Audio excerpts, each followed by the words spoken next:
Alright, who remembers claymation?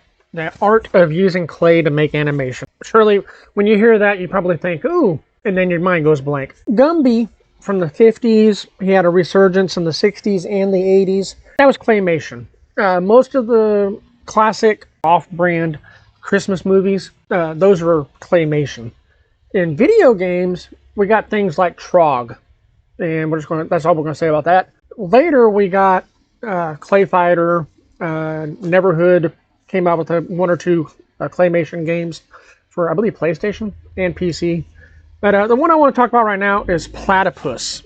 Now, just the name alone, you may be thinking, oh, this is some kind of animal simulator or some sort. This is a side-scrolling shooter similar to like the Darius franchise. Most of y'all may know that by, I believe it was Sagaya on Sega Genesis in North America. The Thunder Force series, things like that. It's 2D, horizontal, side-scrolling, whatever you want to call it. Everything's made with clay. They're coming out with Platypus Reclayed in 2025.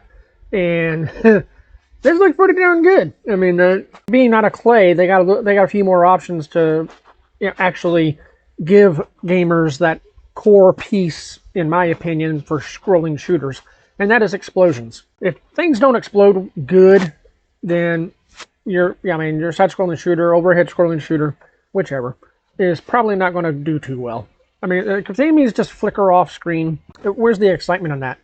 Gamers want to see the bits and pieces, and in this case, you see the globs of clay, you see some pieces that look like mechanical, like cockpits and things like that or whatever, So there's a little bit of the techie explosion, like the mechanical, but most of the animation is the clay splotches. And it's an interesting look. And I mean, the bosses that you come across, pieces of them will fall off, kind of like on Darius when you fought the fish. All in all, I mean, from what I've seen from Platypus Reclayed, it looks like it's going to be a pretty solid, release. It's coming out for PlayStation, Xbox, Nintendo Switch, and PC.